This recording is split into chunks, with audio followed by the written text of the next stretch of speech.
first workout in 2026 and this time adalah proper comeback.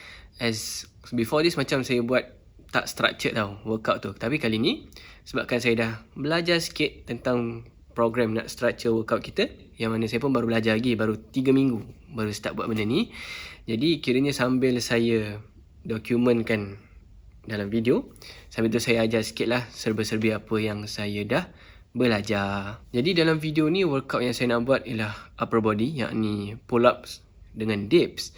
Sebelum workout saya start dengan dynamic stretching. Dynamic stretching ni senang cerita kita gerakkan je pergerakan badan apa yang paling dekat dengan workout yang kita nak buat. Contohnya kalau saya nak buat pull-up, ini adalah gerakan-gerakan yang saya akan buat.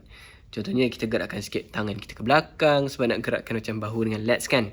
Dan kita tarik-tarik sikit bahagian tangan tu supaya otot kita ni daripada tidur, dia bangun. Bila dah rasa otot-otot kita tu dah panas sikit, boleh start dengan the proper warm up untuk kita punya pergerakan tu. Contohnya kalau kita nak buat pull up, kita buat dengan pull up yang easier variation. Contohnya kalau kita nak buat 10 reps of pull ups, buatlah dalam 3 ke 2 ke, sebagai nak kasih warm up je otot yang kita nak guna tu. Cumanya dalam kes ni, sebab saya tengok bar tu macam masa nak angkat tu dia tiba bergerak tau. Jadi ni saya tengah cuba ketatkan dengan pusingkan sikit ke arah saya. Jadi bila saya dah tengok macam dah ketat sikit bar tu, saya buat satu je rep untuk warm up. Sebab saya punya workout dalam video ni saya buat 5 reps, 4x5 dia punya program. And after dah buat dynamic stretching, dah buat warm up tu, jangan lupa minum air. Sebab hydration waktu workout tu penting. So ini ialah saya punya the first working set. Saya ada 4 set sebab saya buat 4x5 kan. 4 set dengan 5 reps. Jadi masa first working set ni, saya akan cuba as clean as possible dia punya form untuk pull ups tu. Jadi kiraan 1 sampai 5 tu make sure dia clean.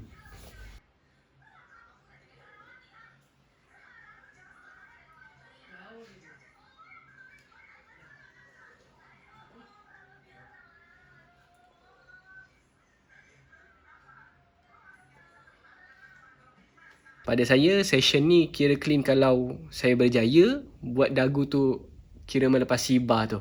Tu kira clean lah. And satu tips, waktu kita nak grab bar tu ke atas tu, jangan kita letak jari je kat atas tu. Nanti kita macam tak kuat sangat kita nak angkat beban badan kita ni.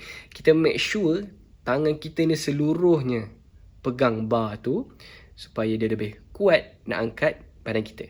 And satu lagi, waktu kita tengah buat pull up, make sure kalau kita tak nak macam kaki kita berhayun-hayun kan, flex sikit kita punya bahagian core ni. Flex sikit bahagian perut ni supaya kita boleh lock kaki kita kat bawah, supaya kita tak berhayun-hayun macam tu. Dan proses yang sama saya teruskan untuk set kedua, set ketiga, set keempat. Cuma in between antara set tu, saya recommend cuba minum dalam seteguk 2 air ke. Kan tadi saya bawa air kan. Minum seteguk 2 supaya tekak kita tak kering sangat. Sebab kita kan sambil bernafas kan, sambil buat workout. Minum sikit seteguk 2 nak kasih basahkan sikit lah dalam badan kita ni. So tengok, ini adalah set terakhir, set keempat. Waktu set ketiga tu saya dah start rasa dah dekat bahagian bicep dengan bahagian lats tu dia dah start rasa cramp sikit dah. Jadi tengok waktu set keempat ni clean ke tak clean.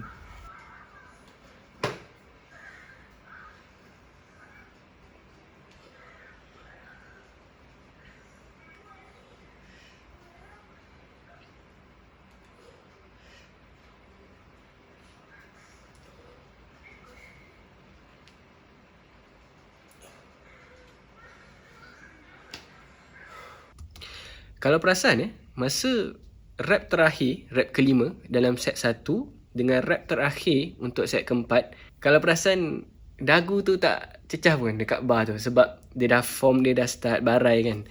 For me, halal je lah. Kira okey lah tu, boleh angkat 5 kali kan. Dan pada saya, memandangkan macam lebih kurang set terakhir tu, rasa macam boleh buat 1 atau 2 lagi rep dalam session tu, I think saya dah boleh cuba increasekan by next session 4x6. Kiranya next session saya dah boleh buat 6 rep pula, sebanyak 4 sets. So untuk bodyweight dips. Dips ni sebab saya kurang mahir dalam dia punya workout. Before this pun asyik nak push up aja, pernah sampai 20 push up macam tu, tapi sebab dah lama tak buat, lepas tu tiba nak melompat ke dips lah, memanglah badan meraung kan. Dips ni sama juga, cuba lockkan kita punya abs tu supaya kita kaki kita tak macam terbaring macam tu. Cuba pergerakan kita tu hanya straight atas bawah saja. Dan make sure kita punya badan tu macam ke depan sikit.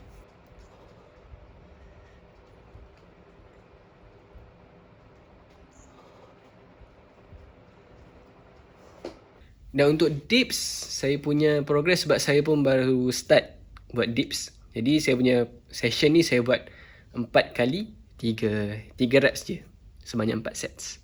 Jadi by the time of saya dah habis set keempat untuk dips ni, saya rasa macam boleh buat 1 atau 2 rep lagi. Jadi in the next session insyaAllah saya akan buat 4 kali 4 pula. Jadi itulah sedikit sebanyak saya punya workout session, which is saya pun baru lagi menceburi dalam this structure. InsyaAllah upcoming videos kalau nak lagi video workout, InsyaAllah saya buat. Kalau tak, saya tak buat lah. Jadi mana-mana yang berkenan kalau nak bar yang saya beli tu dengan dips parallels saya beli tu, saya akan linkkan dekat beg kuning kat bawah. Siapa nak beli, dipersilakan beli.